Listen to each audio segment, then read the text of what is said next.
వసూలు చేసి టికెట్ మటుకు బిల్లు మటుకు 500 రూపాయలకి ఇస్తూ ఉండేవాళ్ళు. ఇది నేను చాలాసార్లు నాతో పాటు చాలామంది భక్తులు ప్రస్తావించారు, చాలామంది రాజకీయ పార్టీల ప్రతినిధులు దీన్ని ప్రస్తావించారు. అన్ని పార్టీలు ప్రస్తావిస్తూనే ఉన్నాయి, వేలెత్తి చూపుతూనే ఉన్నాయి. కానీ ఏ రోజు కూడా దాన్ని పట్టించుకున్న పాపాన్ని పోలేదు. అలాగే వైసీపీ పాలనలో అఫీషియల్గా ఆన్ రికార్డ్ 219 గుడుల్ని అపవిత్రం చేశారు. విగ్రహాలని విధ్వంసం కావచ్చు, రథాలు తగలబెట్టడం కావచ్చు, అలాగే 300 పైచిలకు మన దేవాలయాలను అపవిత్రం చేశారు. ఇన్ని జరిగినా కానీ ఎప్పుడు నేను గుర్తిస్తూనే ఉన్నాను. ఆ రోజు రామతీర్థం సమయంలో కూడా రాముల వారి విగ్రహాన్ని తల నరికేస్తే అర్చకులు దాన్ని రాముల వారి విగ్రహాన్ని ఇలా పట్టుకొని ఆయన బాధపడుతూ ఉంటే ఆ రోజు కూడా నేను తెలియజేశాను. ఆ రోజు కూడా అందరూ ఏకం కావాలి. ఎవరి మతమైనా కావచ్చు, ఎవరి ప్రార్థనా మందిరాలు కావచ్చు, దేవాలయం కావచ్చు, మస్జిద్ కావచ్చు, చర్చి కావచ్చు, కానీ వారి మనోభావాలకి దెబ్బతినేలాగా దాడులు జరిగితే బయటికి రావాలి అని అందరూ నేను కోరుకుంటే ఆ రోజున చిలకలూరుపేట నుంచి ఉండే ముస్లిం సమాజ సోదరులు కూడా బయటకు వచ్చి ఆ రోజున మద్దతు తెలియజేశారు. ఇది ఏ ధర్మానికి సంబంధించిన అందరూ రావాలని ఒక పిలుపునిస్తూ ఆ రోజు కూడా వచ్చారు. మీరు కావాలంటే అది ఒకసారి మీరు ట్విట్టర్ టైం లైన్లో ఉంటుంది, అది కూడా మీరు చూసుకోవచ్చు. కానీ ఈ రోజున మేము ముందు నుంచి తెలియజేస్తూనే ఉన్నాం, చాలా అవకతవకలు జరుగుతూ ఉన్నాయి, ప్రసాదాలు కల్తీ జరుగుతూ ఉన్నాయి, సరిగ్గా లేవు, ప్రసాదం నాణ్యత పోయింది, డబ్బులు కలెక్ట్ చేస్తున్నారు, రిసిప్ట్లు ఇవ్వట్లేదు, అసలు టీటీడీ మీద కూడా వైట్ పేపర్ రావాల్సిన అవసరం ఉంది. ఇవన్నీ కూడా మేము చాలాసార్లు అనుకుంటా ఉన్నాం. కానీ ఈ స్థాయిలో కల్తీ జరుగుద్దని, కల్తీ ఉంటుంది, ఫుడ్ అడల్ట్రేషన్ ఉంటుంది, చేసే తిండిలో కల్తీ ఉంటుంది, అన్ని దేవాలయాల్లో కూడా ప్రమాణాలు పాటిస్తున్నారా లేదా అన్న చర్చ బయటకు వచ్చింది ఈరోజు. ముఖ్యంగా తిరుపతి లడ్డుకు మహాప్రసాదం శ్రీవారి మహాప్రసాదానికి సంబంధించి ఇది మీకు ప్రత్యేకించి నేను చదివి వినిపిస్తాను మీకు.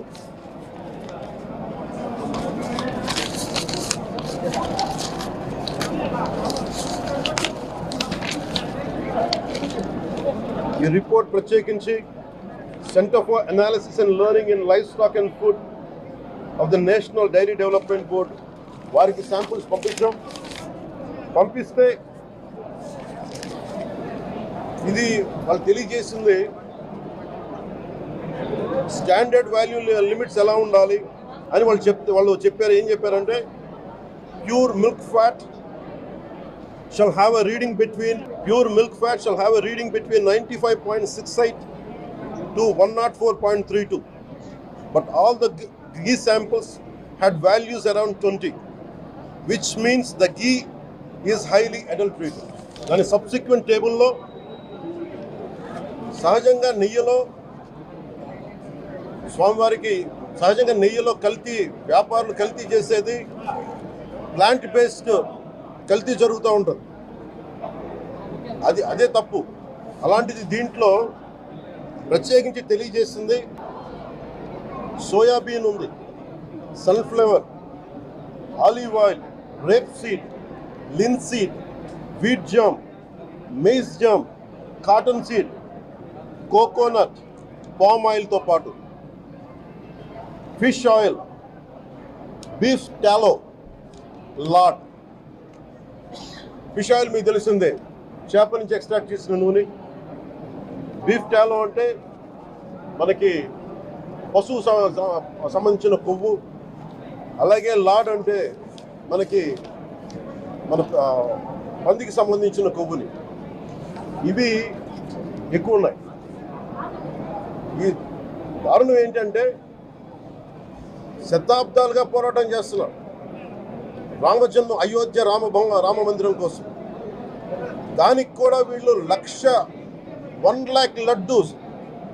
1,00,000 లడ్లు ఇలా బీఫ్ తోటి, పిగ్ ఫ్యాట్ తోటి, ఫిష్ ఆయిల్ తోటి కలిపిన 1,00,000 లడ్లు కొన్ని దశాబ్దాలుగా శతాబ్దాలుగా అయోధ్య రామ మందిరం కావాలని చాలా ప్రతిష్టాత్మకంగా తీసుకుంటే దానికి కూడా తిరుపతి లడ్లేని టీటీడీ లడ్లేని ఇది దేశం అంతా దీన్ని కదిలిపోయింది ఈ రోజున.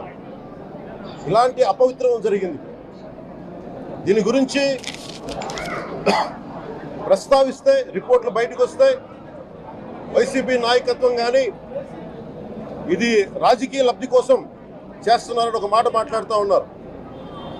వైసీపీ నాయకులకి కానీ వారి మద్దతుదారులు కానీ నేను మనస్ఫూర్తిగా మీకు తెలియజేస్తున్నా, రామతీర్థం గొడవప్పుడు 219 గుడుల్ని మీరు అపవిత్రం చేసినప్పుడు మీ పాలనలో ఒక సగటు హిందువుగా నేను గొంతెత్తి పోరాటం చేయాలి అంటే రోడ్ల మీదకి ఆ రోజే వచ్చామని గుర్తుపెట్టుకోండి. ఆ రోజు కూడా రామతీర్థం రాముల వారి విగ్రహాన్ని మీరు నరికేసి అర్చకులు చేతిలో పట్టుకున్నప్పుడు చాలా బాగుంది. కానీ ఆ రోజు కూడా దాన్ని రాజకీయ పరంగా మేము తీసుకెళ్ళా. దోషులకి శిక్ష పడాలి, వీళ్ళెవరో కనుక్కోండి. ఈ రోజు వరకు మీరు పట్టించుకోవాలా. ఇది మేము చెప్తూనే ఉన్నాం. నిజంగా చెయ్యాలంటే ఈ ప్రస్తావన ఎందుకు తీసుకొస్తున్నానంటే సమాజంలో అస్థిరత లేదంటే డిస్హార్మనీ క్రియేట్ చేయడానికి మేము లేవు ఇక్కడ. కానీ తప్పు జరుగుతుంటే, దాడులు జరుగుతూ ఉంటే, అపవిత్రం చేసుకుంటూ వెళ్ళిపోతే చూస్తూ ఎవరు కూర్చోం. తప్పు, అది కూడా తప్పు అవుద్ది. ఫండమెంటల్ కాన్స్టిట్యూషనల్ ఫండమెంటల్ ఇది. ప్రతి వ్యక్తికి వారి ధర్మాన్ని ఆచరించే హక్కు ఉంది. ఎవరన్నా వచ్చి ఆ ధర్మాన్ని పాడు చేసే హక్కు ఎవరికీ లేదు. ఇట్స్ ఎ ఫండమెంటల్ రైట్ ఇది. ఇలాంటి స్థాయిలో ఈ రిపోర్ట్ బయటకు వచ్చినప్పుడు ఏం చెప్పు ఉండాల్సింది గత ముఖ్యమంత్రి గారు? నేను ఏ రోజు కూడా మీరు చూశారు, ఇది ప్రభుత్వం, మన కొత్త ప్రభుత్వంలోకి వచ్చాం. ఇది వెండెట్టా ప్రభుత్వం కాదు, ఇది పగా ప్రతీకారాల ప్రభుత్వం కాదు ఇది. కానీ తప్పు జరుగుతుంటే మటుకు చేతులు కట్టుకొని చూసే ప్రభుత్వం కూడా కాదు. మీరు మీకు చాలా పగడ్బందీగా తెలియజేస్తున్నాను విషయం. అలాంటిది ఆ మీద ఎన్నో మాట్లాడినా మేము ఎప్పుడు మాట్లాడలా. రామతీర్థం గురించి జరిగినప్పుడు కూడా మేము మాట్లాడలా. కానీ ఈ రోజున రిపీట్ అయిపోతున్నాయి మిస్టేక్స్. అలవాటైపోయింది, ఆలవాలం అయిపోయింది. ఇంక ఇక్కడితో ఆగాలి. ఇది ఇప్పుడే ఫుల్ స్టాప్ టు దిస్. దీంట్లో ఒకరు నిందించట్లా. టీటీడీ బోర్డు ఉంది, వైసీపీ కాన్స్టిట్యూట్ చేసిన టీటీడీ బోర్డు ఉంది. వైవి సుబ్బారెడ్డి గారు ఉన్నారు టీటీడీ చైర్మన్ గా. టీటీడీ ఈవోగా ధర్మారెడ్డి గారు ఉన్నారు. మళ్ళీ వాళ్ళు కాకుండా కొత్తగా వచ్చారు. ఈ 5 సంవత్సరాలు ఈ బోర్డు ఏం చేస్తా ఉంది?